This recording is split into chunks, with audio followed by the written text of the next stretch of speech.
Soap ഇട്ടിട്ടുണ്ടെങ്കിൽ നമുക്കൊരു inspired craft ചെയ്യാം. ഒരു ടേപ്പ് ഡിസ്പെൻസർ. ഈ ടേപ്പ് ഡിസ്പെൻസർ ഇൻസ്പയർഡ് ആയിരിക്കുന്നത് നമ്മുടെ സ്വന്തം കടൽ ക്ലൗഡിൽ നിന്നാണ്. നമുക്ക് സോപ്പൊട്ടിയുടെ പെട്ടി മാത്രം മതി, വേറെ ഒന്നും ആവശ്യമില്ല. അതുകൊണ്ട് തന്നെ പെട്ടിയാക്കിയിട്ട് ഇതുപോലെ ഒന്ന് കട്ട് ചെയ്തെടുക്കുന്നുണ്ട്.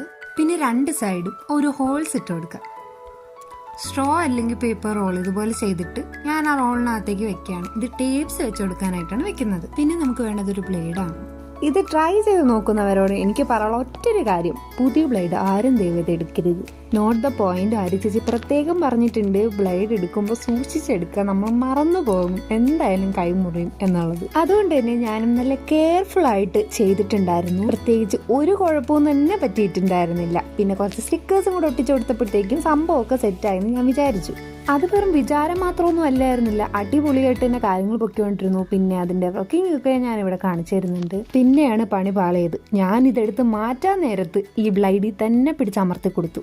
ആര്യ ചേച്ചിക്ക് കിട്ടിയ മുറിവൊന്നും അല്ല, അതിന് 2 ഇരട്ടിയാണ് എനിക്കിവിടെ കിട്ടിയത്. അതുകൊണ്ട് ദയവ് ചെയ്ത് സൂക്ഷിച്ചും കണ്ടും മാത്രം ചെയ്യുക. അപ്പൊ അത്രയേ ഉള്ളൂ video. Thank you for watching. ഇഷ്ടപ്പെട്ടു എന്ന് വിചാരിക്കുന്നു. തീർച്ചയായും മറക്കാതെ ലൈക്ക് ആൻഡ് സബ്സ്ക്രൈബ് ചെയ്തിട്ട് പോവാം. എന്തെങ്കിലും ക്വയറീസ് ഉണ്ടെങ്കിൽ കമന്റിൽ പറയാം.